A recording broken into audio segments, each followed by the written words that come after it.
All right, we are back, and we have a special guest, one that's very special to me anyway, from when I come up, with us today. Originally hailing from Bath, Maine, and raised on military bases in France, Hawaii, and the San Francisco Bay Area. He began surfing in Hawaii in the late 60s before relocating to California, where he competed professionally in the 70s and the 80s. After his stint toiling inside the Jersey, he went on to become one of the most respected and well-read documenters of surfing culture across the late 80s into the 90s, 2000s, and up until now. He's written for Surfing and Surfer and has pretty much been a narrative and editorial touch point across every surf publication on the planet. He's also worked outside of the immediate surfing world, co-authoring and co-starring in films like In God's Hands, and outside of surfing has done everything from modeling to Navy SEAL training, Golden Gloves boxing, climbing mountains, etc. He's done it all. Ladies and gentlemen, we have with us today the Matt George. Matt, thank you so much for joining us on the lineup. You know, David, such an honor. I've followed your show for so long, and I've listened to all the great stuff. I really enjoyed that last one with Filipe Toledo. I thought that was fantastic, and I particularly enjoy the way that you handle female professional surfers. I think you're respectful, and yet you dive as deep as you would with anyone like John or anybody else. So I really respect your work, and to me, it's a real honor to be here. Oh, well, that's so kind. I really appreciate it. And I actually think what we are talking about with one another is going to be like a fulcrum for today's conversation, because I don't want to jump to it right away, but you were someone that, for me, coming up and reading your work and reading the work of your peers, you seem to have a very deep appreciation and understanding and insight, not just into surfing, but how it becomes a window for things that are so much bigger. And that felt like something that was really important, you know, when I was coming up in the 80s and the 90s, and probably lately it's become a little bit more self-referential, but in all your work, it's not just about the surfing. It's not just about the character. It's about what it means inside and outside of surfing. And I guess we'll start there, because you've recently released a book, In Deep, by Matt George, which is a collection of your surf writings, and it's fantastic. I think for any lineup listener out there, the holidays are around the corner. If you're a surfer yourself, or you have a surfer in your life, this is absolutely essential reading. But Matt, for you, where did the motivation to put a book of collected writings come out, and what was the kind of the thesis behind In Deep?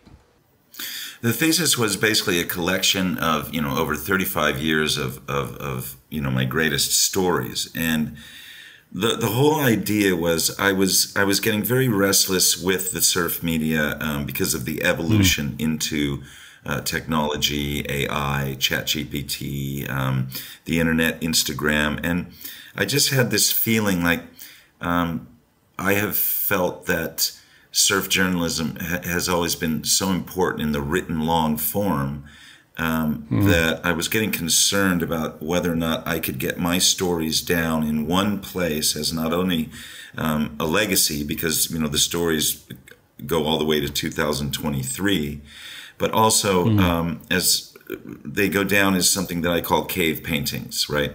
These are stories that I think should be preserved and should be understood and still analyzed and felt. And so I thought I'd put them in a literary form. And I was very, very lucky that out of nowhere, D'Angelo Publications called me out of nowhere. It's almost as if I manifested it, because I was not considering self-publication. I wanted it to be a literary event for our tribe, for our surfing tribe. And the D'Angelo Publications called me out of nowhere and said, wow, we're aware of your career. Would you be interested in putting together a collection? And so that's where that all came. I wanted to get under the window of the peril ahead for storytelling, the peril of that AI and ChatGPT, of course, is giving us. And also, I just think that surfing deserves more than emojis and one sentence or one word responses with these extraordinary things that happen in our surfing lives, because, you know, dedicated surfers, you know, it forms who we are, what we are. And to have it reduced down to, you know, a fire emoji or a word is sick, you know, rad, you know, things like that. When these extraordinary things and these extraordinary people are still very much happening, Dave, in the surfing world. And in many ways, I think that we're being cheated a lot on the internet, to where everybody is their own public relations agent. We're not getting a lot of the truth. Everybody's smiling. You wake up, you have your ice bath, you have great food, you have a great session. Everything's just the most wonderful thing on earth. And I believe in the subterfuge and the turmoil that surfing can bring into your life. And expressing that in the modern age is becoming more and more difficult and more unappreciated.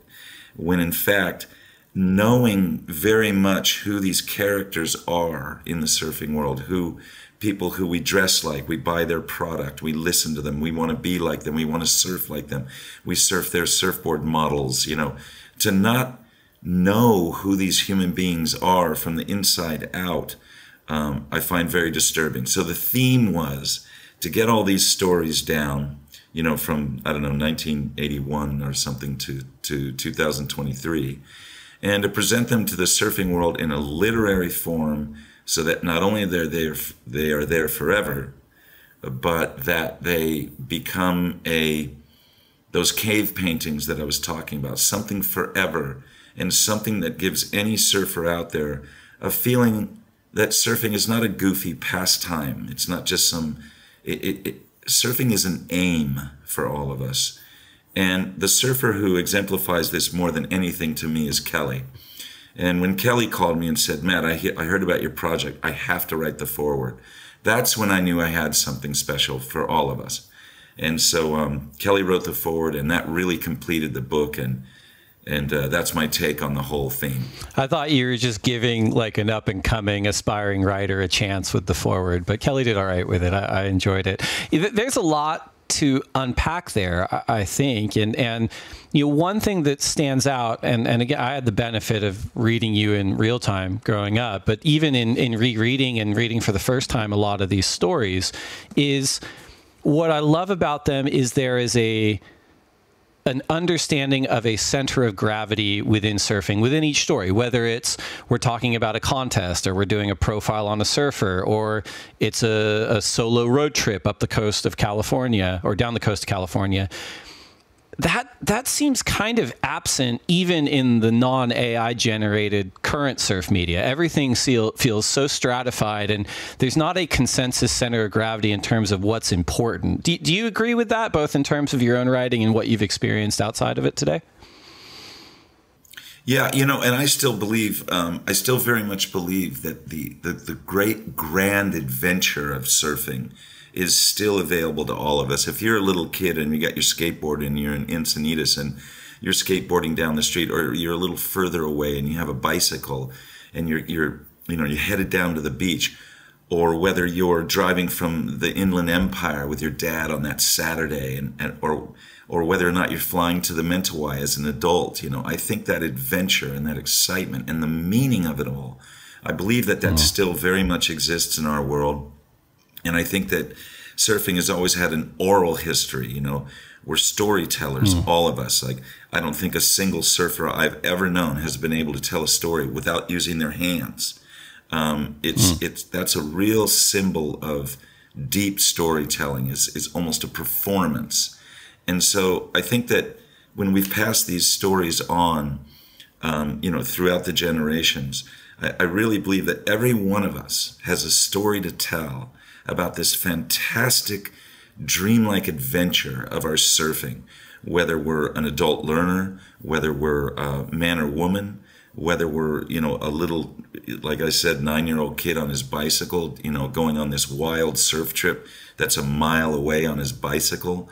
And these are the stories, and these are what form us. And so I believe that we really have to be mindful, Dave, of continuing this great legacy of surfing storytelling, you know, rather than just reacting to say an Instagram post, to really think about what is my story with surfing. Am I just a part of other people's Instagram, or am I just part of my own public relations with my social media, or am I really telling a true story, and am I really part of this surfing thing? And I think storytelling in all of us is what really convinces ourselves and the world that we belong to this tribe. I love that. And I have this thing I wrestle with in my own professional life, this concept of like fringe deities. And by that, I mean, you've been exposed to, and you yourself have been someone who has almost had a supernatural ability in the ocean. And for someone that surfs, you go, this is the most important thing I've ever witnessed, or it's a very special thing. And this is a very special person. And then once you start trying to tease that outside of the surfing world, that most of the planet's just like, what are you talking about? I don't understand it. And so sometimes I wrestle with the relative importance of it. But I also think that just because the outside world doesn't appreciate the importance of, a Steph Gilmore or a Matt George or a Kelly Slater and Andy Irons or whatever it is, it doesn't mean it's not important. It just means that the transformational aspects of it haven't been totally understood. I'm wondering if you found that too, because you've worked inside and outside of surfing. Yes, precisely. How I feel about that is that surfing is so overwhelming, Dave. It overwhelms us from the very first time we ride, and I know that every one of us, or at least most of us, remembers that first ride when we first stepped on that third rail. It's like stepping on the third rail of an electric train, and it just electrocutes you and makes you feel these extraordinary feelings. And a lot of that has to do with the nature of the relationship with nature. A lot of us, maybe we're young kids, we're in AYSO, or we go to tennis camp, or maybe we go to Mammoth in the winter and we do a little snowboarding when we can. There's something about jumping off the edge of a continent and riding this incredible band of energy that's coming towards shore that will never ever happen again, and it's yours. And it's yours, and it's the oceans. And it's that connection with nature, I think, is one of the big addictive elements of surfing. And it's important in our lives. And so that's why when I see a lot of media that surfing is just being tossed out as something, that it's almost goofy and you can make a lot of fun of it. Right. And the surf journalism, the tone of certain websites and certain even social media where it's considered something silly. I don't believe it's silly at all. Like any sport, there's fun and silly moments, but surfing is not just something to be made fun of, just because it's fun. Because I believe surfing tests your courage. It tests your love. It tests dedication. It tests your very being. And I think that is what really overwhelms us, is that incredible belonging to something that is bigger than us, more powerful than us, and something that so many people don't understand. And that's something you mentioned earlier. And yet, every time a surfer catches a wave and stands up on that wave and starts riding it, we understand. We understand it all. The great challenge has been trying to describe it, to say what you and I are referring to as the outside world, and how exciting throughout the iterations of professional surfing, how we've always tried to sell it to the almighty mainstream. Now, it's worked a few times, and wave pools are certainly, doing a good job. But it's a very, very internal, seismic feeling in every one of us, and almost in some ways a private feeling. It's a very private feeling. It's filled with such elation that it almost feels embarrassing to talk about how great we think it is. And so trying to explain this to the outside world is very difficult. And, you know, I think one of the great reasons why it's been so difficult to describe it to the outside world, even as hard as the WSL has tried, is the fact that people that don't do it can't hear it. They can't hear surfing, right, because they're on the beach.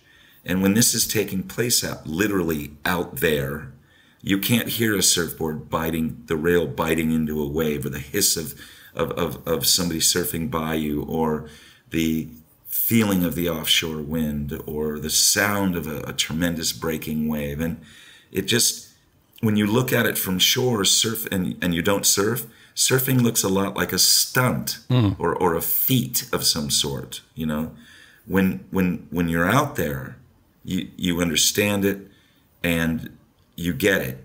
So selling it to the mainstream, which has been a job of, you know, Surfer Magazine and all of us surf journalists, and certainly the WSL, has always been trying to sell it as best we can. And I think that it's very, very hard for someone to understand who doesn't do it. I mean, the famous Mark Occhilupo, you know, who mentioned to Gordon Merchant that one day when Gordon Merchant asked him from Billabong at the very beginning of Billabong, when Gordon Merchant was literally selling trunks out of the back of his car, and he asked Mark Occhilupo, like, Mark, what is it? And Mark just said, only a surfer knows the feeling. And bingo, that became one of the greatest slogans in the history of the sport.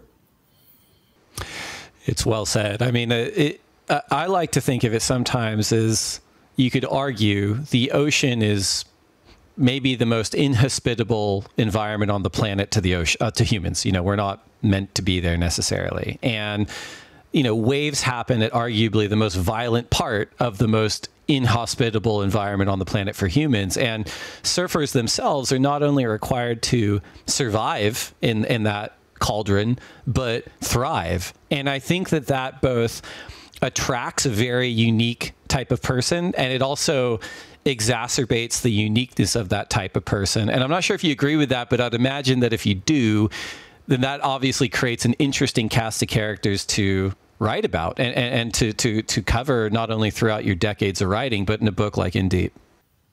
Well, yes, and you know, you brought up a good point. I mean, I've always felt an appreciation for the courage that surfing takes. Like, for example, every time we wipe out, we're dying. We're in this airless place. We enter outer space. It's just happened to be the ocean. There's no air in that place. And so every time we wipe out, the stopwatch begins. And we're dying until we can get back to air. And to throw yourself into that sort of environment, whether you're that little kid that I mentioned, you know, down at the end of the street down in Hermosa Beach or something, or whether you're these hellmen at Jaws, there's still that heroism and that courage to jump into that ocean and be part of this, you know, remarkable dynamic interface that literally is strong enough to form the very shape of our continents. And so I think there's a lot going on, you know, with a breaking wave, particularly when you catch it. It's also interesting to think that with these waves, the water isn't moving. It's a band of energy that is traveling through a medium, like electricity through a copper wire.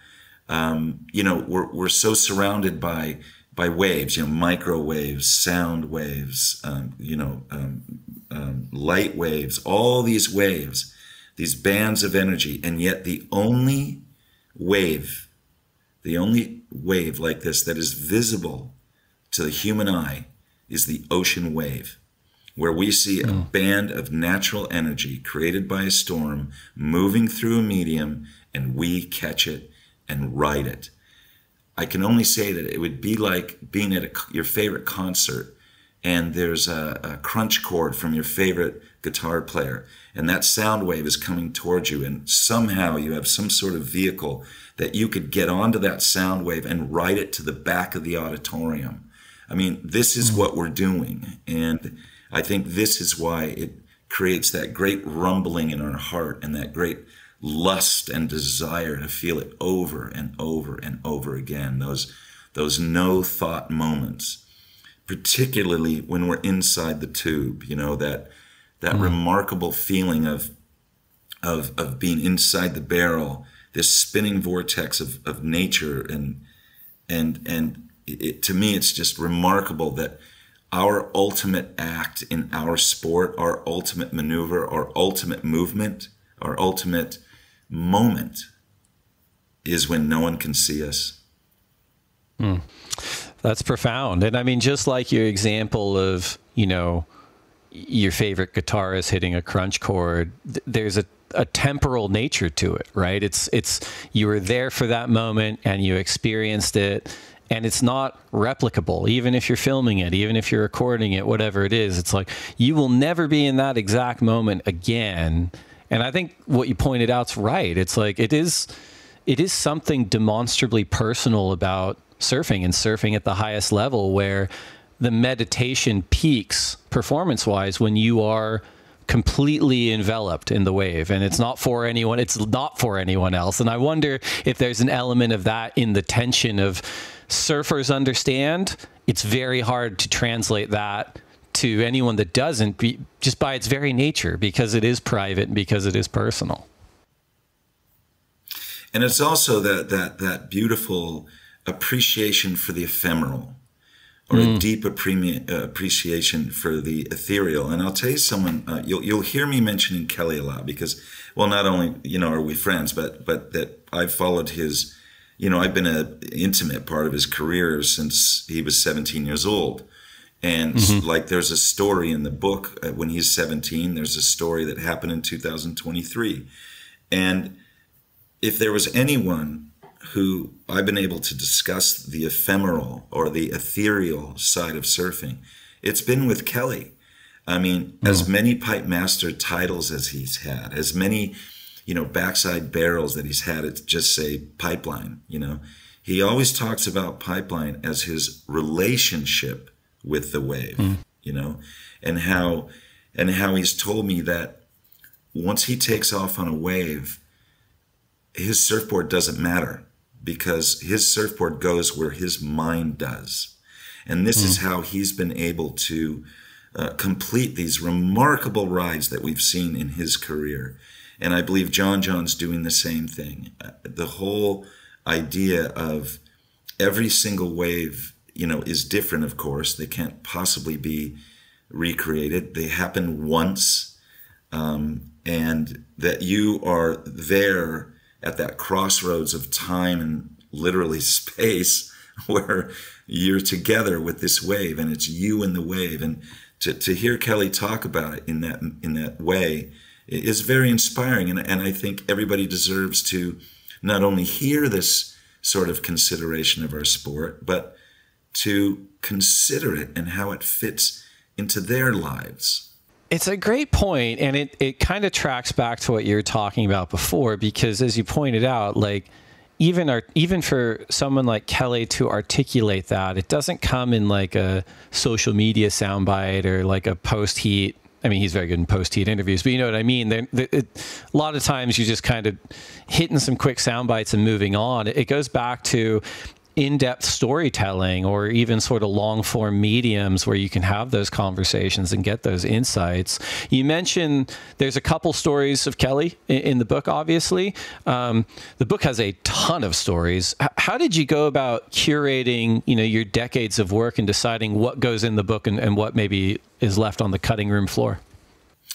Well, I had a lot of help from the publishers as well, because that helps a lot when you actually have someone who is advising you and informing you and all that. But basically, the way I looked at it is I was looking for the important stories. And one of my techniques that I always used was that when I got an assignment from Surfer Magazine, say, I would contact the subject, say, oh, I don't know, maybe Keala-Kennelly or something. And I would say, look, I've got to live with you for 5 days. I'm not going to meet you in a cafe. I'm not going to turn on some recorder and, talk to you for, a few moments. I'm not going to do that. I need to live with you. I've slept at the foot of Rob Machado's bed, to get this story. I want to know their mother's maiden name. It's like, yeah. I needed to, my rule was a 5-day rule. And that's the only way to really get to know everybody and to get inside these stories. And then it's the same technique that you would use, Dave, for like a travel story. Like, I'm not going to go do a story on, where I am right now. For example, I'm in Uluwatu right now, and I'm not going to show up for a day and do a story on Uluwatu for my travel story. I'm not going to show up for a couple hours and do a story on a contest. You've got to immerse yourself in this world that we all love so much, and really get to know these people, because we deserve to know these people. That's the one thing that's really bothering me at the moment about social media and everybody being their own public relations, firm, where we're not getting context, and we're not getting the real story. We're not getting, like, for example, John Florence, a fascinating character, surely. And, a lot of his personality, comes out in these posts and, semi-marketing and all this kind of stuff. I was talking about it with John Paisel just yesterday, because he's up here at Uluwatu. And it's like, here's John Florence. Okay, I want to know what drove him to become an open ocean navigator of sailboats. It's rumored, I don't know if it's true, I wish I did, but it's rumored that he has a instrument-rated pilot's license. What is motivate? We didn't find out until the last second. Literally, he's what? He's getting married. He's an apiarist. He's a beekeeper. Like, it's like, this guy's fascinating to me. And right. I've known him not very well at all. I mean, just in passing. I've known him from his early days on the North Shore. And let's face it, he's been in the media since he was 6 years old, and that's how he got the name John as Little John. And yet we know so little of him. And here he is, our hero, our 2-time world champion. This great company that he's leading. He's a thrill every time he paddles out. We want to dress like him, look like him, surf the boards, all these things. And yet, do we know this guy? I believe we deserve to know these people who have entered the public stage of surfing. I understand privacy. I have, I have my own, privacy as well. I understand all that. But once you become a sports hero, I believe you've got to open yourself up to a certain amount of scrutiny in order to be true and honest, not only to yourself, but the people who are admiring you. I'm glad you touched on the tension with the privacy component too, because if I'm John, I'm involved in a conversation like this, and I'm going, well, what's my incentive to do it? It's like, well, yeah, the market doesn't demand that at the moment, right? Or it doesn't demand it in the same way that it did. And I would say it's not just a surfing thing. It's probably like a broad media thing. You see sport and musician and artists, as you pointed out, they're becoming their own media companies unto themselves. And I do think that the evolution of media has led to this too, right? It's so fast churn. It's not depth oriented at all. It's quick hits. And I love what you said about I have a 5-day rule, because even candidly with the podcast, like, we've maybe met once or twice before, but like, I would have rather spent a few days with you before we even had a conversation. You know what I mean? Because you're getting a feel for the person. And I'm wondering, because you have more experience at this than I ever will, but do you feel like that will ever come back? And what I mean by that is, I want to use the word market, but a community that appreciates and values and invests in in-depth storytelling, where it's like, yeah, of course, there's a structure for someone like Matt George to spend a week on the North Shore and integrate himself with John, and John's going to be candid and vocal about it. Or do you think maybe that time's passed? No, not at all. I mean, people are starting to wear bell bottoms again. Fashion comes around, and I really believe in the intelligence and the positivity of our sport, because it is, in my opinion, actually surfing and understanding it. And there's so much to understand. It takes intellect. You need to know. If you want to know what the weather's like tomorrow, don't turn on the TV. Go ask a surfer. He'll tell you exactly what's happening in the next day. Now, that is not an easy science. And then there's the mathematics of surfboards, surfboard design, fin design. There's a great deal of intellect that goes into surfing. Hard science, math, creativity, imagination, art, craftsmanship. That's called intellect. And I believe that surfing is a very intellectual pursuit when you get all these elements together. So I believe, and not just because I just, put together a book with the publishers, not just because of that, but I believe that there is going to be a hunger. I see it in the next generation's eyes. I think there's going to be a hunger for something more than emoji world.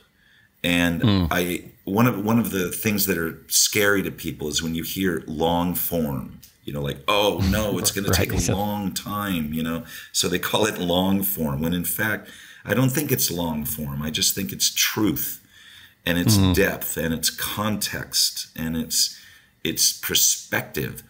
And it literally, who wouldn't want surfing to make them who they are? Like, who wouldn't want that? And so I believe that there is going to be a movement toward greater understanding, greater appreciation, and greater imagination than perhaps we're getting right now from certain websites and certain forums. Now, will the written magazine ever come back? That's very, very dodgy. But let's face it, I still publish a magazine here in Bali.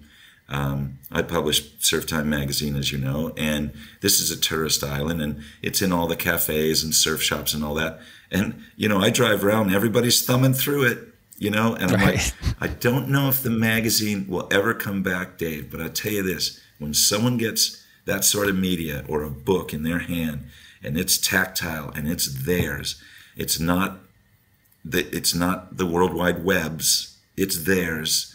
There's something really magical about that. There's also something really magical about big photographs of surfing. It's the still life of surfing more than this bombardment of, say, Instagram clips. It makes your eyes swim. And there's this thing about opening a magazine or a book and seeing a photograph and being able to stop what we're doing, to stop for a second and look at it and see the grace and the beauty and the power of it, and I believe that I think it's already started, that there will be a kickback with all this immediate social media. And I really believe that there's going to be a hunger and a thirst for a deeper understanding of not only ourselves as surfers, but a deeper understanding of the act of riding a wave itself. I think you're totally right. I think because progress isn't a straight line. And I think sometimes with technology, we end up in a cul-de-sac, and social media, we're like, is this what it's going to be forever? Do we have to keep doing more of this? But I think you've already highlighted what I've noticed too, which is there is a hunger and an appetite for something deeper, so they're like, okay, cool. We did a version of that. We're going to calibrate back to what we want to say. And I think that, your collection of writings in something like In Deep exists almost as a fulcrum, not just highlighting important stories from the last few decades, but also reminding people that those stories are still out there and there is more of this to come. It really is a great book, and I can't recommend it enough. Well, I'm just my head's as big as a pumpkin. That's such a great compliment. My goodness, wow, thank you. I'm really quite honored that you'd say that, Dave. I do think what's interesting, as long as we're talking about the book, what's really interesting about it is that it's really important to let people know that it's not, you don't start at page 1 and it goes for 520 pages and you have to read through the thing. It's a series of short stories, which is perfect for today's audience, because you can thumb through it and pick the story you want to see. Oh, here's Keala, here's Kelly, here's Tom Curran, here's John. You know, you can thumb through and see what you want to see. It's I call it a great bathroom book. You know, it's a great bathroom book because they're short stories and they're told in first, second, and third person formats. You know, there's some that are very imaginative. There's some that are very literal. There's some that are informative. There's others that are, you know, give you an insight into a human being.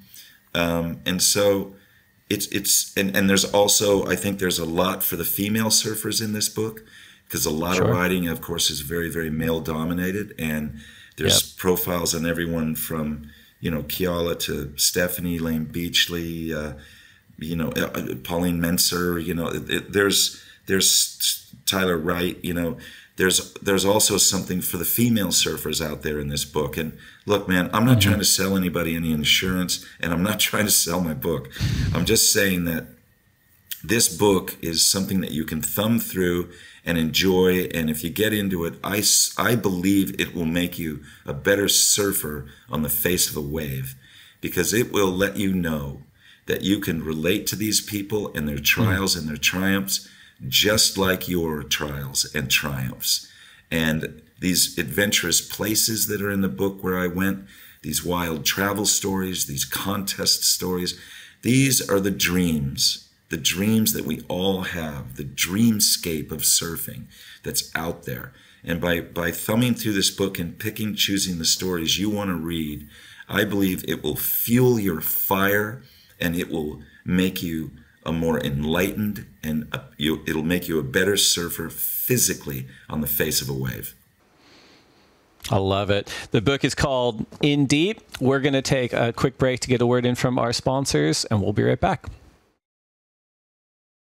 All right, we are back. This is the lineup. I'm Dave Prodan. I'm here with Matt George. You know, Matt, let's wind the clock back, because as we were just talking about, you're speaking to us very early in the morning from Bali, but Bali is, I don't know if you can get further away from where you were born in Maine, but your early life was pretty nomadic from what I understand. Can you talk to us just about, you know, what your family was like, what mom and dad did, you know, siblings, and how your trajectory brought you to the ocean eventually?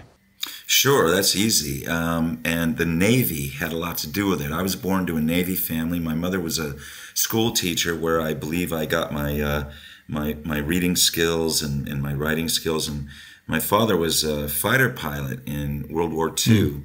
And after it was over, he came home and actually entered the Navy, and entered the Navy as a medical officer, and he became a dentist. Okay, a dentist in the Navy, and he rose to the rank of captain. And so, from a very early age in Maine, I was born there. I spent a couple months there, and then we were on the road. We were over in France.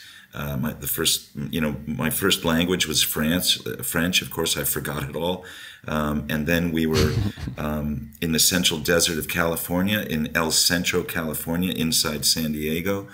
And then my family broke up, and it was a very, very traumatic situation. And just like a lot of surfers, from the Kelly Slaters to the Irons Brothers and all that, often surfing became a home for a family that had split up. And so I'll explain the very moment that happened. My father was a very, very, he was a very rare thing in 1967. He was a single father with 3 kids. My sister, my brother Sam, who of course everybody knows, and myself. I was the youngest. And we found ourselves, my father was stationed at Pearl Harbor at this point, because as you know, Navy families have to move around about every 4 years. And now we're at Pearl Harbor. Now, you have to understand, in 1967, daycare didn't exist. So what my dad would do is he'd take us down to the beach at Waikiki. He'd give the beach boys, a case of Primo beer, and say, keep an eye on these guys. They're good swimmers. Don't worry, they can swim. And that was about it. And then he'd come pick us up at sunset after he was finished working at Pearl Harbor. And he'd pick us up. And what happened there was something remarkable. My brother Sam and I were taught how to surf by the great Hawaiian Beach Boys. It was like going back in time. It was 1967. I was 8 years old. And I was taught how to surf by the great Rabbit Kakai, Leroy Ochoa, these great names in the pantheon of Beach Boys. And we became these little, suntan haole kids that spent our days on Waikiki Beach like wild animals. And the other extraordinary thing, I'll never forget it, is that my brother Sam and I stood up on the very same wave for the very first time we ever surfed. They pushed us in on those big rental red boards they had with the big numbers on the deck. And we both stood up at the same time on the same wave and just looked at each other and said, well, this is home. This is going to give us some stability. We're excited about this. We're electrified by this. And by the time the nose of our surfboards, sifted up onto the sand and the wave receded, it was one of the first times I've ever hugged my brother.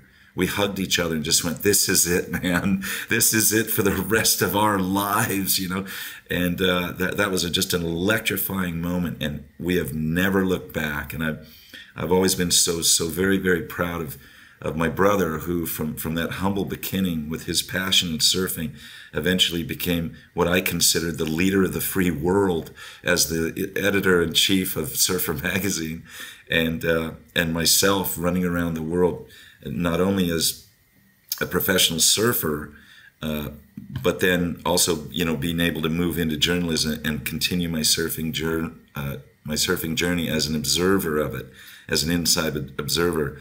I was really lucky, Dave, that I was a professional surfer on the international tour for a while, because that really gave me omerta. That really gave me that inside, the inside line, because I knew all these guys and they knew me. And let's face it, I never lit up the world tour. I wasn't I was basically a ghost on the world tour, but I was out there throwing punches, and so when it came time for me to retire, basically, and go to Surfer Magazine and say, what do you think of me continuing my travels and just writing stories about surfing? And I believe it was Paul Holmes who just said, what a great idea. And this was back when they'd give me an envelope full of money and a ticket and say, go cover the Australian segment of the tour. And I would just walk out of those offices just going, I cannot believe my luck. I cannot believe that they want me to do this. And that's what gave me a very strong sense of responsibility to really get deep and to really get into it and to really tell the stories. And that's where a lot of this book came from. But that was my surfing background. It came from where a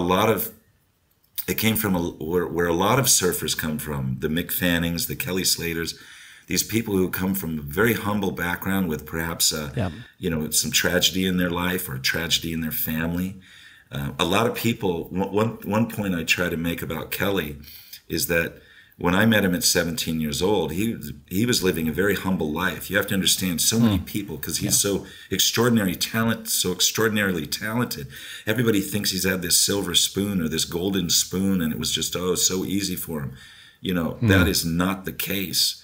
When I met him, he was sleeping on a mattress on the floor with a moving blanket over him and a pillow with no pillowcase. I mean, and I am honoring his mother, and I'm honoring his brothers who lived with him. I'm not trying to run him down in any way. I'm saying they came from that, and they stuck together as a family, and they supported Kelly, and look what happened. Kelly has earned it.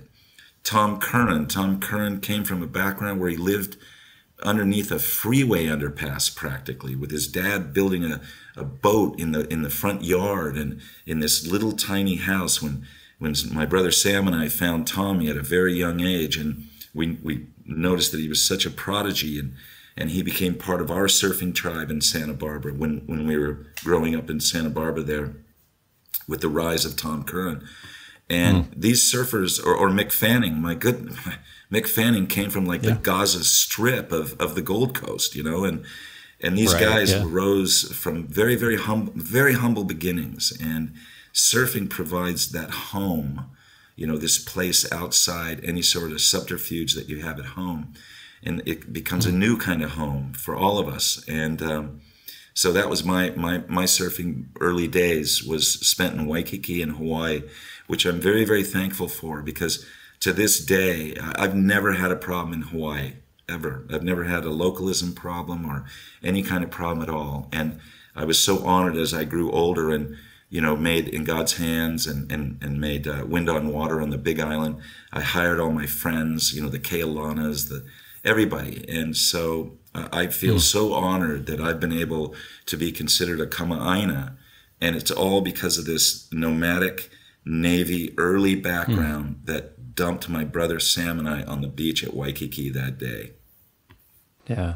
I mean, I actually think your story reinforces my fringe deities theory, right? Because you learned how to surf, as you pointed out, with Hawaiian surfing royalty, like Rabbit Cake High, and it was your dad dropping you and your brother and sister off there and giving them a case of beer. That's like me walking up to Mount Olympus and saying, hey, gods and goddesses, here's a case of beer, like teach my kid how to be an archer. Like, it's wild. Like, but that's my point, is the incredible achievement, just like spiritual achievement of some of these individuals in our community, married up to the incredible accessibility.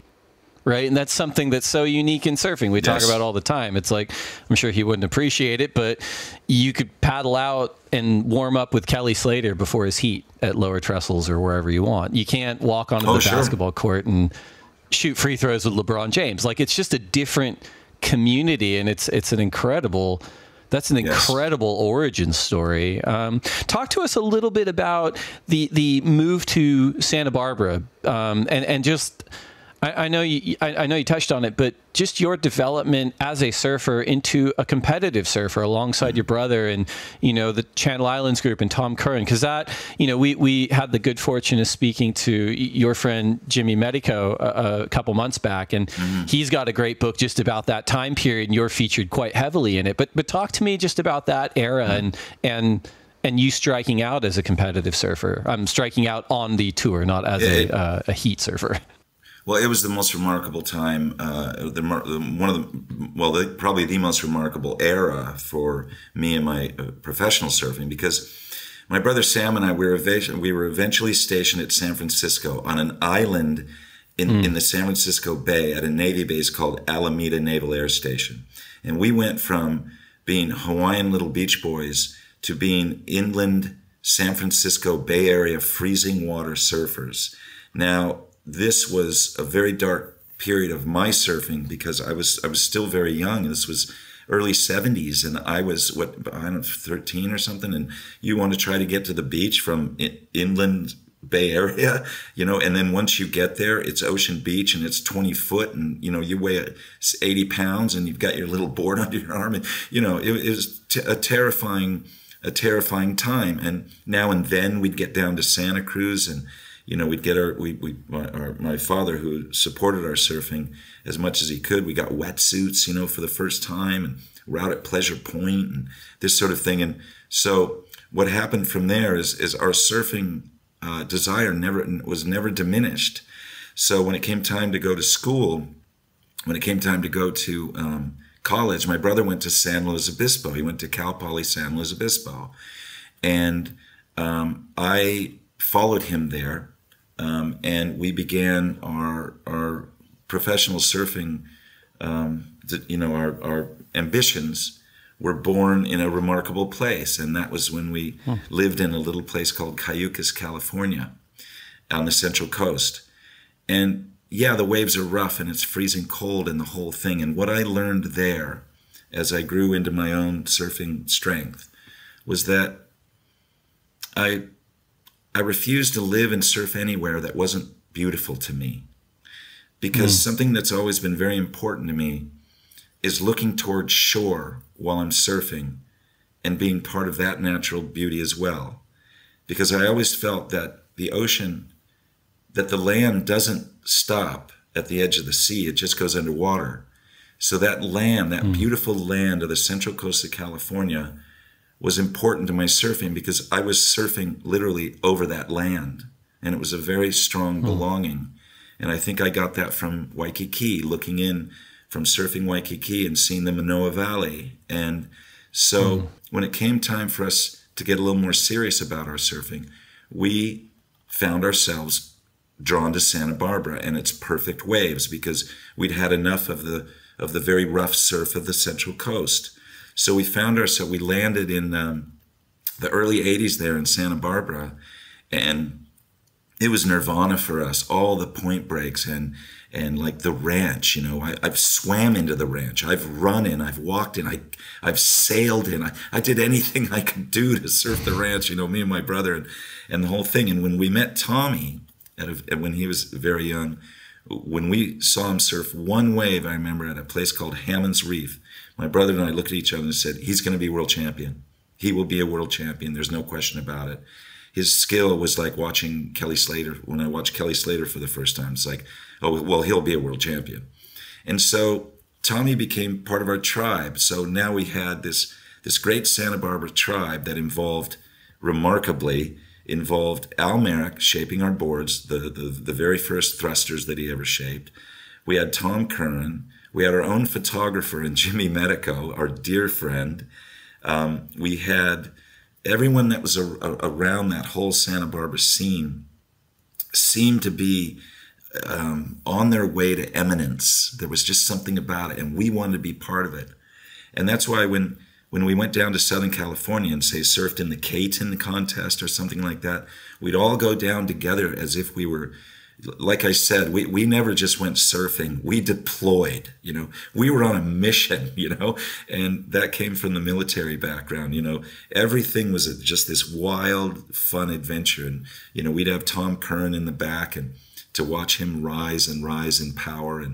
And it was funny, we would be out at a contest, say, in Huntington Beach, and I'd be a little disoriented because I'd look towards shore and I didn't see that Central Coast topography, and I didn't see the Manoa Valley, and I saw something else altogether. I saw Southern California and its urban sprawl, and I would get disoriented, like, where's the mountains and where's this land that I'm surfing over? And so it was that, and I know in many ways Tom Curran shared that feeling because of how important it was for us to surf in a spectacular environment. And so the whole early 80s scene, of course, which we call the rise of Tom Curran, involved a great many of us, the Santa Barbara crew.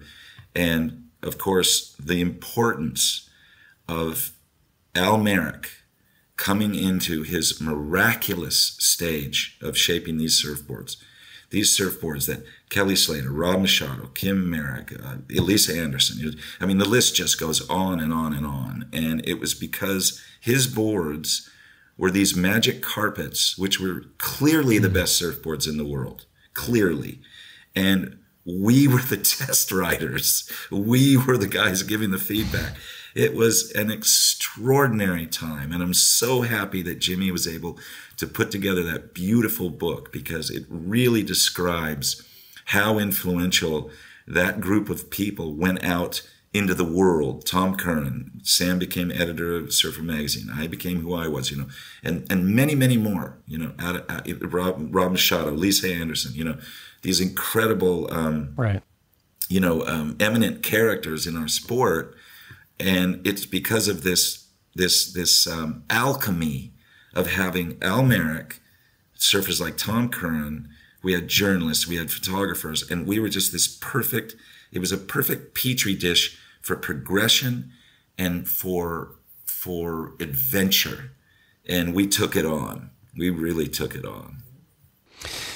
You know, one of the, at least the observed and reported on hallmarks of your trajectory is you do seem to tackle things with 100% effort, you know, and whether it's, you know, you went on to train as a Navy SEAL, you've climbed Kilimanjaro, you were, you know, relief support in Katrina and all these things. It it feels like it comes from a similar place, or would have come from a similar place to you wanting to have a crack at the world tour as a competitive surfer. Is that fair? Do you think there's like a kernel of motivation that lines all these things up in the way that you approach them? Well, yes. I think, first of all, one thing I really want to say is that when it comes to the SEAL training, you know how surfing myths, they sure, get a little out of control. Yes, please. Okay, so yes, I qualified for the Navy SEALs very early in boot camp when I joined the Navy. And it's nothing like buds. This is just, it's a few more push-ups, and they saw that I could swim, and I qualified for it. And as I was in initial boot camp down there at Coronado, I was injured after, I don't know, I was in for 6 weeks or something, and I was injured in the training, and they sent me home. And all of a sudden, Matt George was a Navy SEAL, and I'm like, I want the world to know that I most certainly was not. I wasn't tough enough. I wasn't strong enough. I'm nothing like these guys. I was an insect compared to the SEALs the Navy SEALs I was training with. They were way beyond me, and I was in the wrong place. And I just wanted everybody to know, for once and all, I was not a Navy SEAL. I qualified for it, got injured, and they booted me out. Okay, now to get back to the other side of it. Surfing inspires adventure, Dave. It inspires adventure. It inspires travel. It inspires, the search. It inspires these moments where you find yourself, all of a sudden you got to Nias because you dreamed of being there one day, and you find yourself on the beach looking out at those waves going, am I here? Yes, you are. Because surfing inspires great adventure. As I said, whether it's that little 9-year-old kid on his bicycle headed down to the beach at PB, living 6 blocks away, that is a surf trip as true and as beautiful as getting to Nias. Surfing inspires these adventures, and it inspires heroism and courage. So when I had an opportunity after the great tsunami of 2002, to be able to throw in with the great Bill Sharp, who organized a boat for us that we filled with aid, a Mentawai charter boat. We go to the most outer reaches. We're bringing everything they need. Then Katrina, once again, Bill Sharp, he organizes all these jet skis. Matt, you want to come along on it? We need you. I'm like, I'm right there, Bill, man, I'm right there. And then Pakistan, where I ended up in the high altitudes of Kashmir, delivering aid and building helicopter pads by hand. These were adventures that were clearly inspired by the heroism of surfing and by the courage that surfing takes, and that deep desire for adventure in your life. You would refuse not to. How could you not take on this adventure? And surfers are so well built for this because we are physically fit. We are open-minded. We are culturally sensitive because we've traveled the world. We're made for these kind of adventures that are outside the surfing world. And when they present them to us, I would encourage every surfer out there that if they come across a big adventure, like whatever it is that's outside surfing, take it on, and you're going to find that you're real good at it. I love that. I actually think that tracks with what we were talking about before, where even the act of wave riding, even the act of leaving the shore and going to the ocean, by the vast majority of people on the planet, is viewed as insane, right? And I think that oh yes, it takes a certain kind of person that wants to do it, and that person doing it a lot, I think, does develop a mentality that they do believe that things that other people think are impossible or too hard are doable, and I think that lends itself to it. It is really well said. And I think that that's probably a version of what inspired you to be a writer as well, right? Where you're going, okay, I'm not competing anymore, but this is a ticket to adventure. Like I have permission, as you pointed out, to go to Australia, or to go to South Africa, or to go to Indonesia and deliver something for the public. And I have a reason to be there. It's not tourism. I'm not there just to enjoy myself. I am going to enjoy myself, but I'm here for a bigger purpose. And you know, it's been, You know, I just think, yeah, so please, I'm sorry, go on. No, go, please. I was going to say, I'm so stoked that you said that, Dave. It's so important. You know, the thing about being a surfer, which is so great, is that it forces you to travel. It forces you to see the world and to see different cultures, and you become colorless, and you know smatterings of different languages, and you have friends everywhere you go. I mean, you could go to Monte Carlo and you're going to bump into a surfer at a cafe or something. You know, it's this belonging to this global tribe, and it's that thing about traveling for a purpose. We're seeking something. We're seeking an enlightenment in a way. And it's so great to travel somewhere with a point. We're not going, to see a view. We're not going to take a selfie. We're not going to do that. We're going to absolutely immerse ourselves in not only our surfing culture that we find in other countries, but the surfing culture that we find in our own heart. And this happens when you travel. And that is one of the greatest joys and greatest gifts that surfing can give, is being able to travel with a destination, and not a destination like a city, a destination like a moving energy in the ocean. And you're just going to do it in 7 different seas. We talked about the tension, for lack of a better word, between the surfing community and people's personal experiences with surfing, and translating that to the mainstream. And throughout history, there's been attempts. I mean, I work at the WSL. You can argue that's one big attempt as well. But especially just speaking personally, when I was growing up, there wasn't a lot of exposure to surfing in the mainstream. You know, you had North Shore was a film that came out in 1987. You had Endless Summer 2 that came out in 1994 as sort of a docudrama. And then your film, In God's Hands, came out in 1998. It's 25 years ago. I was 15. I remember going and seeing it in the theater with our high school surf team. Right on. How do you look back on that film 25 years later? Just the experience of doing it. How does it make you feel? How do you feel like everyone responds to it now compared to then?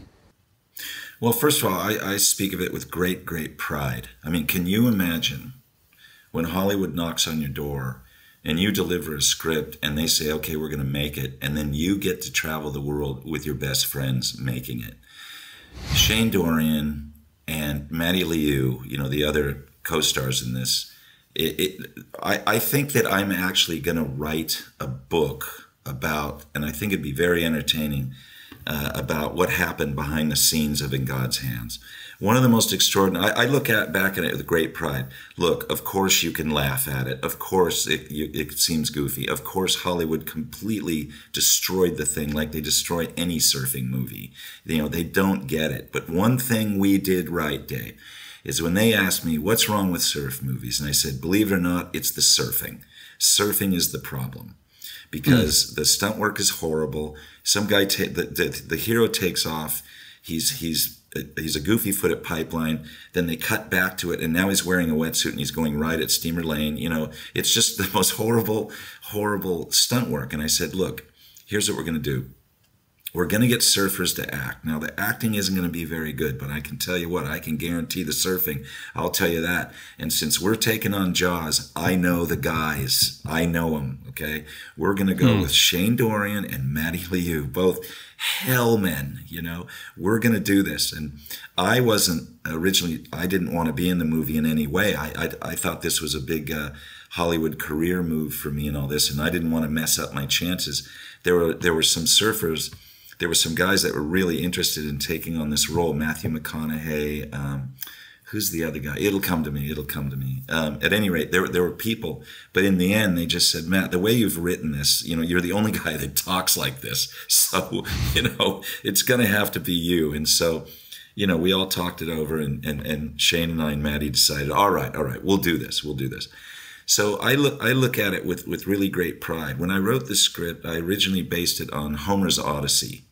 You know, the story of Ulysses, of course. And I saw it as 3 friends traveling the world, and we were trying to get in front of a big wave that was actually going all the way around the world that was caused by a volcanic explosion. That was the first script, is that we were going to go slay the dragon.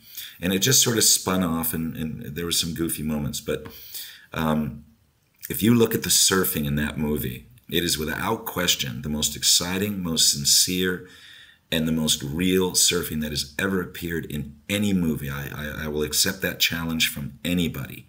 You know, that day at Jaws, Shane's first day out there, towing into those things backward, we had jet skis with bicycle handlebars, no vests. Basically, you know what we had for safety? We had Brian Keaulana. That's what we had, okay? And so Brian Keaulana and Dave Kalama, that's it. And it's 60, 80 foot out there. And oh my goodness, it was so tremendous to like act in a scene, right? And then go surfing, you know? And so the surfing in that movie, I look back on it in great pride.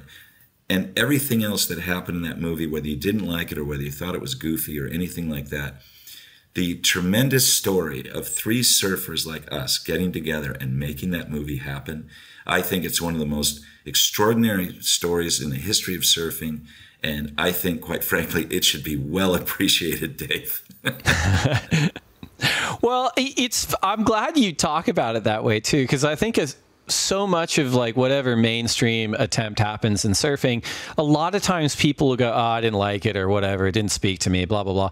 And then through the prism of hindsight, so much more of it was accurate than not. You know, I remember this was the case like when I was surfing in the 90s and people would watch North Shore. Everyone's like, oh, it's cheesy, it's campy. And then through hindsight, you're like, that was pretty accurate for like a lot of the things it was talking about. It was really true. And I think it's the same with In God's Hands. But I think you're totally right with everything you said. One of the other interesting things that is also in the book In Deep is a lot of surfers are introverts, right? Whether, you know, by design or it gets exacerbated through the act of surfing. They're introverted. And as you pointed out, you being a surfer yourself, you being a touring surfer, gave you omerta with them, right? It gave you an inside track with them. So they'd be a little more honest with you than they would with anybody else. But I think that's a challenge when you're producing stuff for the mainstream, because surfers are not predisposed to be extroverted all the time. A lot of times if they are, it's actually unnatural to them. It's a muscle they've developed, you know, but they're not natural extroverts. They're introverted. And I think that's a big part of it. It's also tough when you've been best friends with people like Tom Curran and Dave Parmenter. And, you know, you've been, I'm not Kelly's best friend, but we're close. I mean, when we get together, the conversations get pretty wild, but it was tricky to balance that. I mean, Tom Curran and I have had some problems with the honesty that I've written about. Certainly the great Dave Parmenter, one of the greatest surfing storytellers in the history of mankind. You know, we've had some problems when personal problems when I've told the truth and brought out his introverted nature. Kelly's been very gracious to me, but in the end, it's all been very, very honest. Very, very, very honest. There's one story that always very much affected me, and that was the story I did on Keala Kennelly. I went and lived with Keala in her apartment overlooking Honolulu those years ago, and she was so open, and I lived in her apartment with her, and she was just so open about who she was and her own orientation. That I thought it was completely natural for me to write a story from the perspective of her orientation sensually. And what I didn't know was that she had not shared this with her family yet. So all of a sudden, Matt George had outed Keala Kennelly without her permission, and it was a disaster. Right. And it caused certainly a rift between her and I for a long time, and it took a long time for her to forgive me. But in the end, she came to me and we broke bread, and she said, in the end, Matt, it really helped me, and it helped me and my family to understand. And you did tell the truth, and you know, we got the train back on the love track, because I really do love Keala, and I really do deeply respect what she's done in her life. And when you read that story, when you realize what she's gone up against in her life, not only, you know, the misogyny of surfing, but to become the female big wave surfing champion after everything she's done. And so that was one story where I felt like I really overstepped my bounds, but thank heavens in the end it turned into a positive thing. So I tell you that story to share with you something that was a phenomenon to me. When I was writing these stories, these very honest stories in the surfing world, it became something to where, like, when I went and lived with Mark Occhilupo, they knew what was going to happen. They knew I was going to tell the truth. They knew I was going to live with them. They knew that I was going to tell the insight, and they couldn't wait. And even if there were tragedies that were uncovered, particularly Oscar Wright, the great Oscar Wright, you know, where I was writing very openly about his father's suicide, and the morning that Oscar discovered his father, you know, that had hung himself in his bedroom. And, you know, these really honest, intimate moments, I have to say, I always get the moment when I see these guys again where they almost embrace me and just go, thanks, you know, thank you. I know it was tough at first, but it made my life more honest. It made me more honest. And I'm not trying to sing my praises here. I'm sure there's some people that'd love to punch me in the mouth, but the thing is, in my experience, I've told the truth, and the people have come to me and said, you know what, you've told the truth, and I was glad to be part of it. Yeah. Well, and I think that's probably, that certainly comes across in the writing, and I'd imagine that was your experience as well, where because so many of the subjects are naturally introverted and they trust you, having that conversation and then even reading about it afterwards, I'd imagine for them either is a revelation that they didn't fully appreciate about themselves to begin with, or it reinforces something that they'd maybe push down, you know, that they go, oh yeah. And that in a lot of ways, you're like a trusted mirror where if they're by themselves and they're thinking about themselves, it's hard to know which way's up and down, you know, but then they're like, oh, that verifies how I feel about myself. And I think that's a really important work. And where you fit in the world, you know, like everybody's life now is Koa Smith, you know, who I think is a very underrated surfer, by the way. I think he's a world-class surfer. But, you know, it's Koa Smith world. You wake up in the morning and you are an influencer and you hop in your ice bath and then you get your coffee from the right place and then you smile and everything's great. And then you get to test some products and it's like, well, you know, I'd love to do a profile on Koa. As a matter of fact, I'm going to call him tomorrow. I am.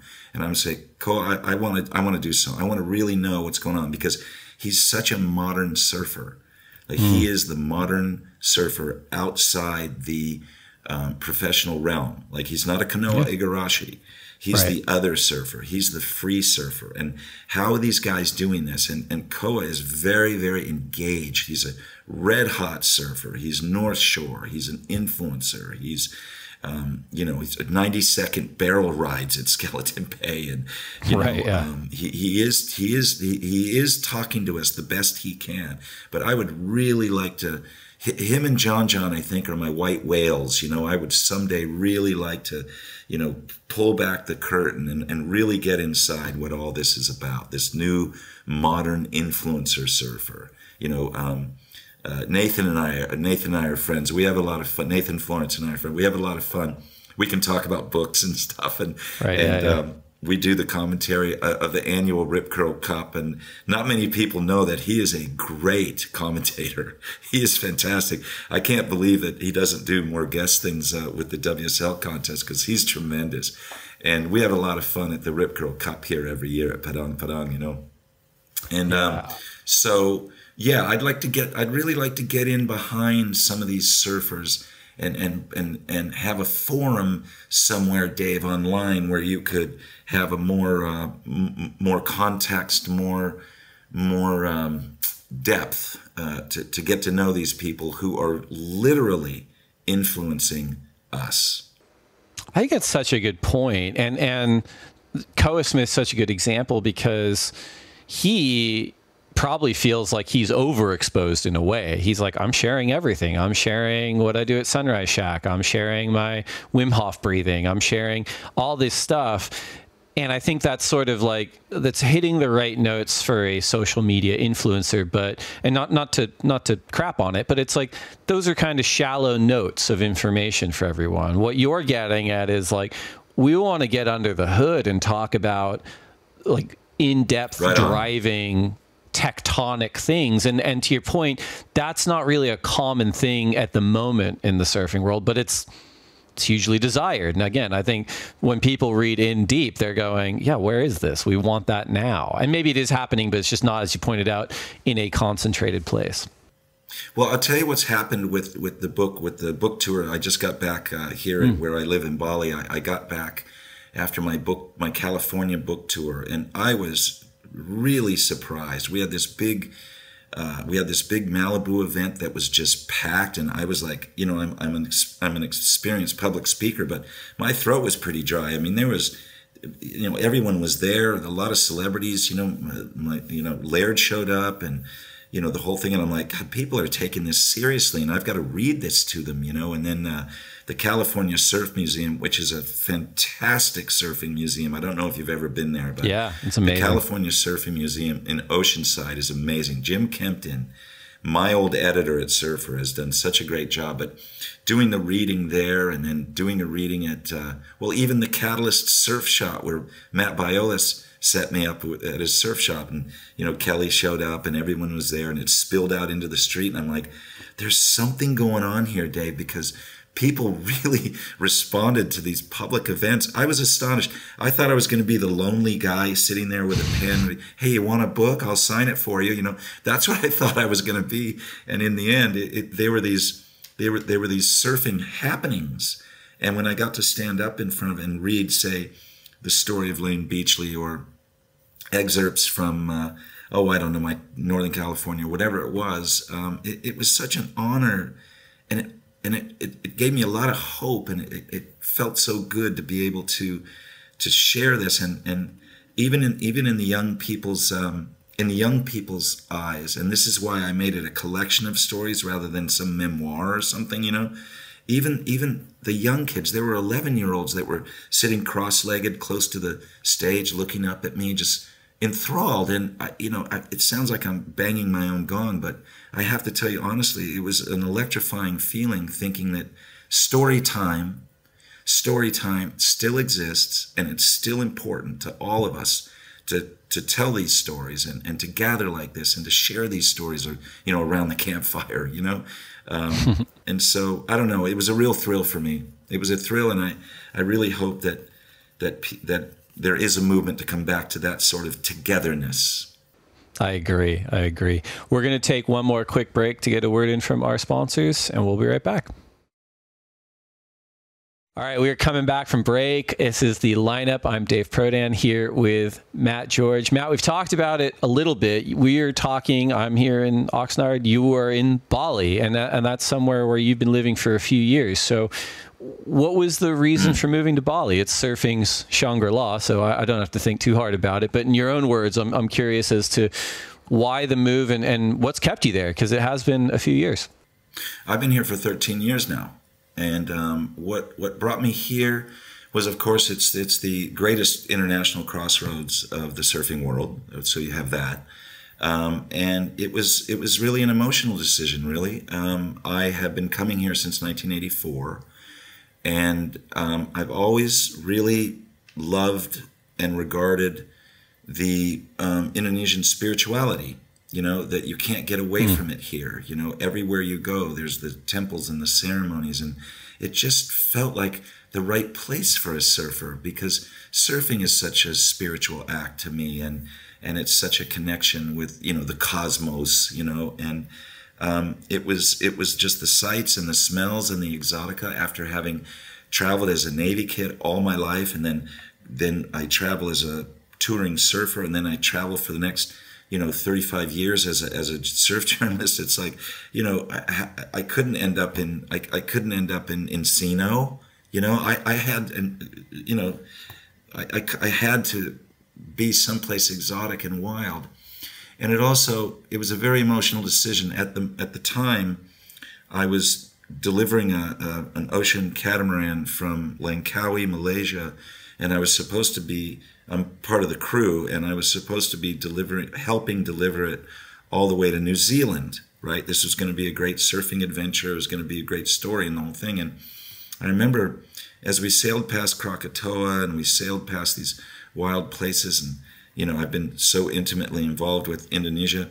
When I saw Bali on the horizon in 2009, there's something happened to me, and as we got closer and closer, I knew that I was never going to leave the place. It was a surfing feeling. And when we pulled up to the dock in Bali, and I gathered all my stuff and I got off the boat, and I turned around and I looked at the captain and I said, I'm not getting back on the boat. And he looked at me and said, you know what, Matt? I believe you, he said.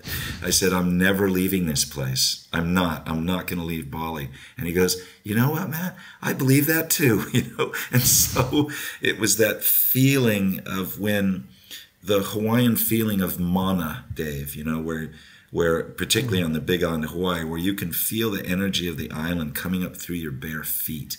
That is what I felt here. And now here I live, up the street from Padang Padang, perhaps the most beautiful beach in existence, this Shangri-La, as you said, of surfing. And I had a mission here, and here was one of my missions. Indonesia, and particularly Bali, its story has always been told from a visitor's point of view. The surfers show up, they have a great time, they go back to Australia or whatever, and they write about it from that perspective. I wanted to write about it from the Indonesian perspective. So when I was asked to take over Surf Time magazine, which was a little local local magazine, and they were asking me to expand it into the quality of Surfer magazine, I took that on, but I said only if I can start telling the story of Indonesian surfing from the inside out. And what that gave me is what I think I saw on the horizon when I saw Bali in the distance. It gave me a belonging to this place. Now I belonged. I was telling its story with the expertise that I know with publishing and surfing, and it has given me a role in the community, an important, vital role. It's given me a voice. It's given me an environmental warrior ability to be able to get people together and clean things up. And it's given me, again, that home, that belonging that I was probably looking for since my family broke up in 1967. And this place was where I stopped and have made my home. And it was surfing that brought me here, and it's going to be surfing that always keeps me here. It's beautifully put. You've obviously traveled and competed and written from a different perspective, an American perspective or even a nomadic perspective. Just from a voice standpoint, like writing from the Indonesian perspective, I'd imagine you're working with Indonesian people as well to tell these stories.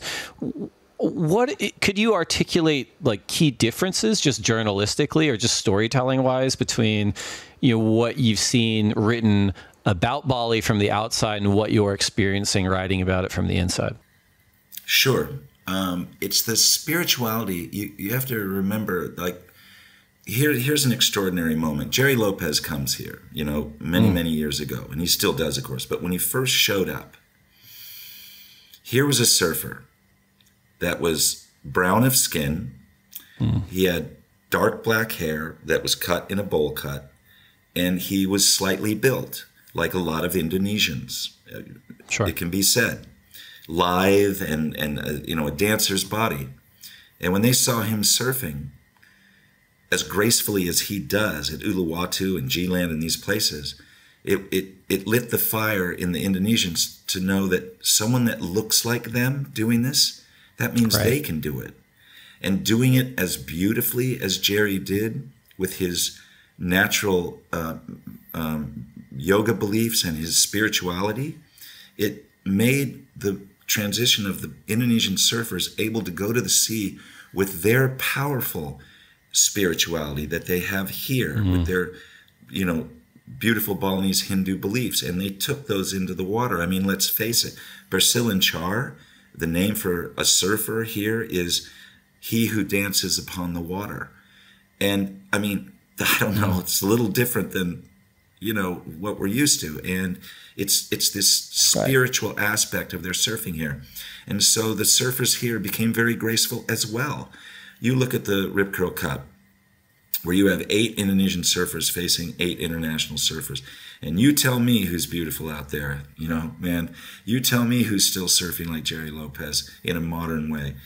This spiritual aspect of the joining of the spiritual aspect of surfing and the very spiritual aspect of belief. Because surfing, to me, is more than a sport. It is a belief, Dave. It is a belief in something great. And it's a belief in something healthy and a connection. And so when you can combine these two cultures together and take your spirituality into the water, that I think is the major appeal for me and the major aspect that I have when I write about surfing from the Indonesian perspective. It suits my spirituality. I think that's really well said too, because we experience this on different levels too. Even competitive surfing, culturally, it's just different in different countries. In Australia and Brazil, it's like a mainstream sport. Like they are icons. In America, it's something different. But I think that's the nice thing about surfing, because you're allowed to recognize, your soul's allowed to recognize a counterpoint in someone else or something else, right? On common ground. And I think that's what's so cool. And that sounds like what you're discovering and what you have been sort of championing through the work in Bali. You're someone that's been in the engine room of so much in surfing for so long, for decades, even competitive surfing, IPS, ASP, WSL, looking at this last season, just from a surfing perspective, just from the performances of the men and women on tour, just what are your unvarnished thoughts? Like, how do they compare with the Titans of yesteryear? Like what are they doing that excites you? I'm just curious to get your take as a surfer. That's easy. I follow F1, and I follow F1 car racing. I think it's exciting as hell. And here's the difference. When I was on tour, I'd paddle out on my single fin, and there'd be Rabbit Bartholomew on a single fin and Mark Richards on a twin fin or something, and then all of a sudden the thruster comes in. So everybody's on different boards and everybody surf these different styles, okay? Now, when you think of professional surfing, there are compulsory moves, and there's certain curves that you have to go around, and there's different tracks. You have J-Bay, and then you have Bells, and you have Chopu, and they're all different tracks because everyone's riding a 6-foot thruster. So the car it's like F1 to me, because everyone's driving the same car. It's whether or not they've got the right line now. And so I think it's still very, very thrilling, even though the surfing right now everyone can look very similar, like that heat between Griffin and Ethan. It was just a difference in style, because, and Ethan certainly proved himself the superior surfer that day. But when you look at, the bottom turn, it's almost like an off the lip contest now. You bottom turn, you go off the lip, bottom turn, off the lip, bottom turn, off the lip, and then go for an air, Right. And so even though that's like watching F1, like, Matt, these guys are just going around the same curves over and over and over, and my heart's beating like a rabbit. It's like, yeah, but look what they're doing. Right. And so that's how I look at particularly this last season, and I see it as there's a lot of similar looking surfing, but when you're on the inside, if you look at it like F1 racing, it's the guy that's got the right line. And so I find it thrilling. I personally think the mid-year cut is fair. I think that I'm impressed by it, actually, because you got to get it on, man. You better get it on. You think it's easy to be a World Cup skier? You think it's interesting? You think it's easy to be an F1 guy? You know, get out there and get it on. We're not a bunch of pansies, you know. This is professional surfing. And the WSL has brought money. It's brought prestige. It's brought organization. It's brought dependability. It's brought enormous salaries and prize money that isn't even talked about because, you know, and so you want to be part of this? Well, you better get it on, man. And you better be serious, and you better be Max Verstappen, you know, the great F1 driver. You better be that guy. You better be Kelly. You better be these guys. And if you're not, you're going to fall to the wayside. So I'm very, very impressed with the WSL. I love what they've done. And this last season I thought was great. And I do not have a problem with Trestles at all. I think it's fantastic. You know, one of the things, it's interesting to hear you talk about it that way. And I think it's insightful. One of the things that I think was a universally held understanding when I started in 2006 was that it wasn't yet the era of the very best surfers are surfing their very best in the live arena. There was contest surfing, and then often you'd see them go bananas in a free surf or whatever. And I'm not saying that doesn't still happen, but it feels like the conditions, whether it's what you pointed out, it's tour structure, it's the interpretation of the judging criteria, it's the incentive of money, whatever it is, have created a competitive platform where the world's best surfers have to surf their very best. You know, they're in sixth gear or they're not getting through heats. And that is very cool, I just think, from a viewing product in a lot of ways. Oh, I couldn't agree more. And then, of course, we have our magnificent world of free surfers. These guys, these free surfers, these paid free surfers, I mean, come on. They're magnificent, you know. The Noah Deans and the Dion Agises and my favorite surfer, like, in the whole world, you know, if I wanted to say it that way, Ian Crane, you know. He is such a surfer. He's so excited. And if you look at his surfing, it's so beautiful and it's so desirable. And sure, my favorite surfer, you know, is probably, you know, Tommy and Kelly and all the bigs. But I just think Ian Crane is the other side of the Kanoa Igarashi world. You know, he's just so stoked. He's cheerful. He's stylish. He's incredibly accomplished on a wave. He's confident. His lines are beautiful, and those airs. We don't have to talk about his airs, you know. And so Ian Crane, to me, is, you know, there's the Kanoa Igarashi Pro, and then there's the free surfer. The greatest example I can think of is the great Ian Crane. You know, he's fantastic. That's a big up for Ian, but he deserves it. He's a world-class surfer. That's, yeah, absolutely. Yeah. Oh, well, without question. And another reason why I love him so much is that he loves Indonesia. You know, so I'm with Ian, you know. I like it. I like it. Well, I joked before. I said this could easily be a 20-hour podcast, but you've been so gracious with your time. And we did put a feeler out to the Instagram community for those that follow us at the Lineup Pod for some questions for you. We got a ton in, as I'd expect, but we've whittled them down to 3. First question is from Dave Chromo, who asks, what are your 3 most significant events in surf history that shaped our sport? Jesus, that's a big question. So answer however you like, but what are some major events that have shaped surfing? To me, I don't want to say the obvious, you know, from wood to foam. I don't want to say that. I would say the invention of the surfboard leash, which completely changed the entire dreamscape of surfing. Because now anyone could stay in the lineup instead of just great surfers. And it also changed the surfer's body, because we all used to, before leashes, we were all Olympic swimmers with giant shoulders and we were 6 feet tall. And then as soon as the leash came along, the ideal surfer was Mark Occhilupo. Steam hammer legs, slight upper body, a little bit smaller. Okay, so the leash was very, very significant. Number 2, I was on the beach that day at Bells Beach when Simon Anderson walked down the beach with a towel over the back of his board. I was standing with Sean Thompson, and Simon took the towel off, and he had 3 fins on the bottom of his board. And Sean and I looked at each other and we said, "That's never going to work. That's never going to work," you know. So it was seeing the thruster for the first time and what the thruster has done for all of us. And then I would say the next biggest change I've seen is the true professionalism that the WSL has brought to our sport. The true, you know, the broadcasts, forming it into a format and making a collective of truly the greatest competitive surfers competing all against each other.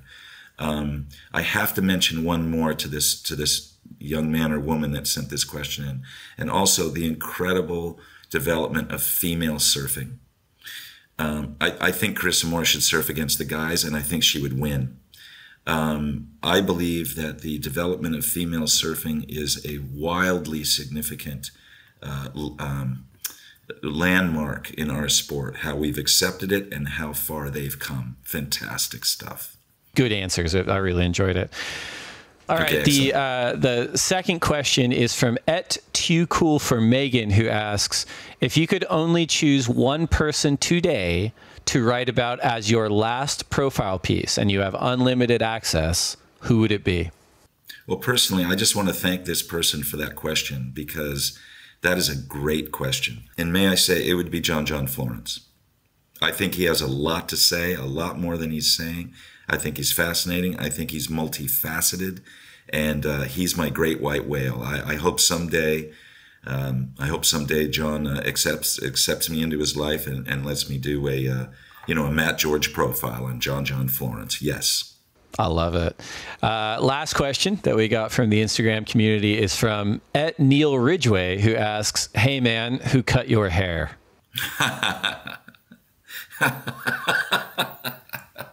You know who Neil Ridgway is? He's one of the big executives at Rip Curl. I know Neil very well. I've been involved in it. Yeah. Okay. I just love him. And, he's been involved. I've been involved in Rip Curl. I've been a Rip Curl team member for life since the early 80s, and I still am here in Bali. I'm still considered, a lifetime Rip Curl member. Team member. What happened was we were at one of the great Bells Beach contests, and Neil and I at that time were doing a lot of commentary together, and we ended up back at the media house at this big party. And what had happened is my girlfriend at the time was unhappy because I was starting to lose my hair.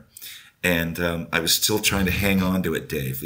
I grew it real long, but I kept getting the back of my head sunburned and stuff. And Neil Ridgway just said, mate, this is it. It's over. It's over. And he showed up with a razor and some shaving cream and took me in the backyard, and he shaved my head bald. And I showed up at the award ceremony, and I have never looked back. He shaved my head, and I looked in the mirror and said, this is it for the rest of my life. So, Neil, I'd like to thank you for that. Thank you so much, not only for the question, but for shaving my head the first time. I've had a lot of fun with this. I've had a lot of fun with this bald head thing, because you think of Kelly and you think of Shane Dorian and you think of these great people. But I got to tell you, John Pizell, who's a good friend of mine, one time, he paddled up to Kelly in the lineup at Padang, and he taps him on the shoulder, and Kelly turns around, and John Pizell says, "Oh, I'm sorry, Kelly. I thought you were Matt George."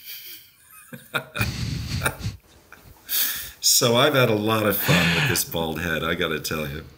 I love that answer, and I appreciate that it's Neil asking it, because he has one of those enviable hairlines that's growing into his eyebrows. So it's like, I know. If we all could, I guess. Good. I enjoyed that. Well, thank you to everyone that wrote in at the Lineup Pod. We are now down to our final segment, which is the lightning round.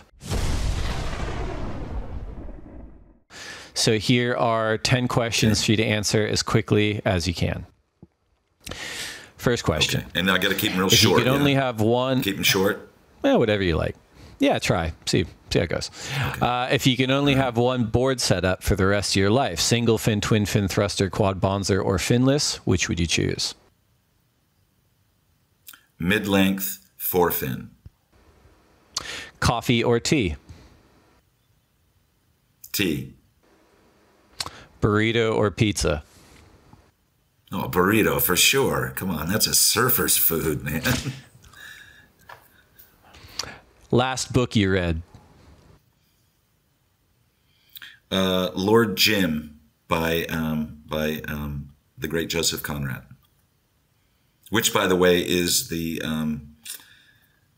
the impossible movie to make, but Apocalypse Now took a shot at it and got pretty close. Right. Best surf film ever? The original Endless Summer. What is one wave you never have to go back to? Chopu. That's for sure. It's that place. That place is so terrifying. Even the fish are scared. If you only get to surf one wave for the rest of your life, and you can dream cast it, could be perfect conditions, just your buddies, which wave would it be? Witch's Rock in Costa Rica. Best person to share a lineup with? My brother Sam. Worst person to share a lineup with?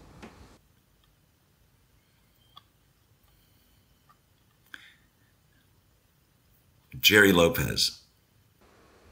Oh, wow. Okay. May I ask why? He drops in on you. Okay, there you go. Yeah. All right.